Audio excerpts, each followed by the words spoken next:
꿈꾸나이 여러분 안녕하세요. 간만에 만나게 되었네요. 오늘 우리는 욥이라는 사람을 만나보고자 합니다. 우스 땅에 사는 욥은 아주 부자였어요. 양이 700마리가 있었고요. 낙타가 3000마리, 소는 500쌍, 즉 1000마리가 있던 사람이었습니다. 그가 이렇게 부자가 될 수 있었던 이유는 욥은 완전하고 진실하며 하나님을 경외하고 악한 일은 거들떠 보지도 않는 사람이었기 때문입니다. 그가 하나님 앞에서 바르게 살았기 때문에 하나님께서는 욥에게 복을 주셨습니다. 하나님을 섬기는 욥의 가정에 주님께서는 또한 복을 많이 허락하셨어요. 그래서 아들도 7명, 딸도 3명, 이런 대가족을 허락하셨습니다. 욥은 축제를 하더라도 혹여나 자신의 아들과 딸들이 죄를 범하진 않았을까 하여서 축제가 끝난 다음에는 그 사람 수만큼 번제를 드리던 사람이었습니다. 어느 날이었어요. 하나님의 아들들이 하나님 앞에 모였습니다. 그런데 사단이 이 자리에 함께 했어요. 하나님의 아들들이 참여한 자리에 사단은 왜 온 것일까요? 각시대 대쟁투 518페이지는 이렇게 말합니다.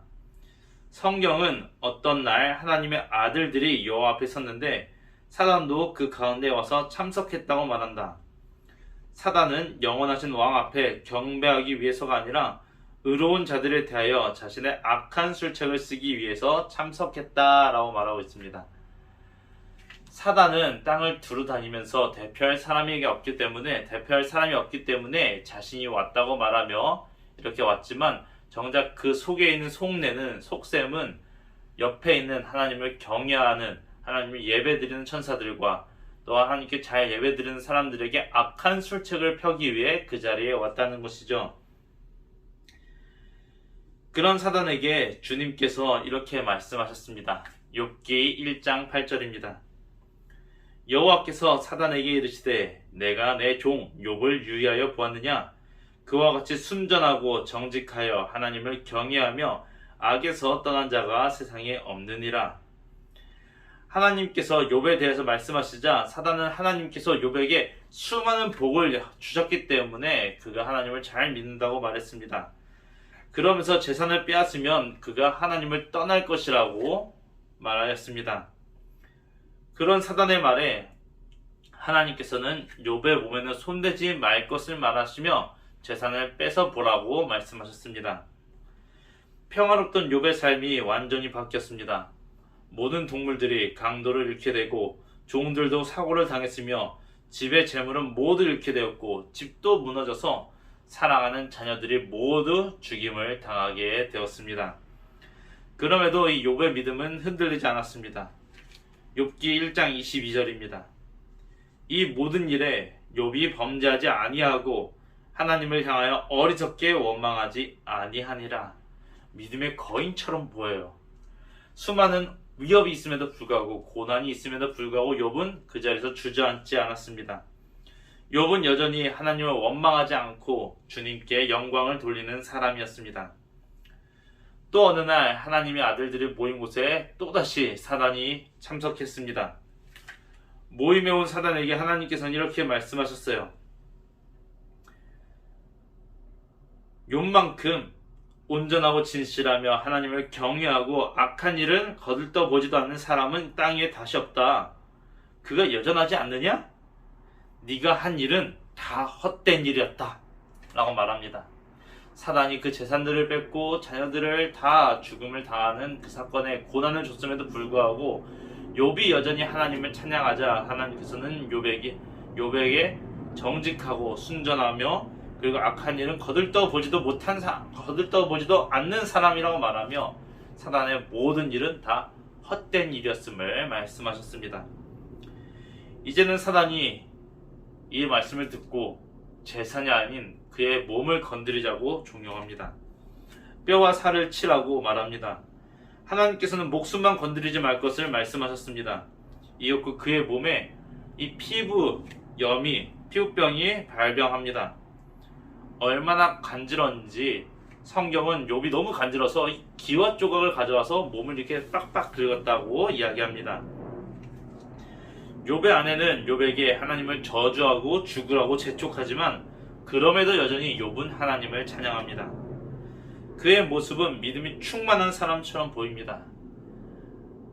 그리고 이런 그를 위로하기 위해 먼 거리를 달려온 세 친구 엘리바스와 빌닷 그리고 소발과 이야기할 때 이 세 친구뿐만이 아니라 욥이 가지고 있던 약점과 어려움 등을 우리는 보게 됩니다.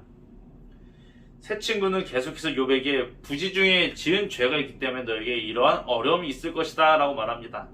너가 죄인이니까, 네 잘못이니까, 네가 잘못했으니까 이러한 어려움들이 있었다 라고 말해요. 하지만 그럴 때마다 욥은 대답하여 말합니다. 나는 아무 잘못이 없다. 나는 의로운 사람이다 라고 말합니다. 그렇게 세 번을 반복한 다음에 이제 계속 자신을 의롭다 말하는 욥에 대해서 세 친구는 말할 것을 잊습니다. 그리고 조용하게 되었습니다. 세 친구가 대답하지 못하게 되었을 때 엘리후가 등장하여 욥과 세 친구에게 화를 내며 이렇게 말합니다. 욥기 32장 2절로 3절입니다. 엘리후가 노를 바라니 그가 욥에게 노를 바람은 욥이 하나님보다 자기가 의롭다 함이요 또 세 친구에게 노를 바람은 그들이 능히 대답지도 못하여도 욥을 정죄함이라. 지금 욥에게 정죄할 때는 욥에게 말할 때는 이 엘리후가 말할 때는 자신의 의로움이 하나님보다 의롭다함을 욥에게 화를 냈고 또 세 친구에게는 이러한 욥에게 반박하지도 못하면서 정죄하는 그들의 마음을 또한 꾸짖으며 화를 냈습니다. 욥과 세 친구는 모두 당시 가지고 있었던 보편적인 신앙관을 가지고 있었어요. 착한 일 하면 복받고 나쁜 일 하면 벌받는다. 이러한 인식을 가지고 있었습니다. 이런 보편적인 인식 속에서 그 욥에게 어려운 일이 당하게 되자 이 세 친구는 그 이해를 넘지 못하고 계속해서 욥에게 너가 잘못했으니까 이런 일이 있지 않느냐라고 말한 것이죠. 욥 또한 그런 인식을 가지고 있었습니다. 하지만 욥은 아무런 죄를 짓고 살지 않았기 때문에 그들의 말에 계속해서 대꾸한 것이죠.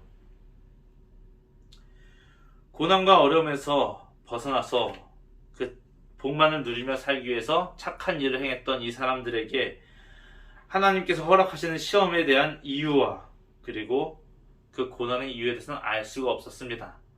그렇기 때문에 그들의 이야기는 다람쥐 쳇바퀴 돌듯이 끝도 없이 반복할 뿐이었던 것이죠. 엘리후를 통해 말씀하시고 또한 하나님께서 욥에게 직접 말씀하신 다음 욥의 신앙은 완전히 달라지게 됩니다. 욥은 성장하게 되었습니다. 욥기 42장 5절입니다. 내가 주께 대하여 귀로 듣기만 하였었더니 이제는 눈으로 주를 배움나이다. 이전에는 귀로 들었던 하나님에 대해서만 알고 있었어요.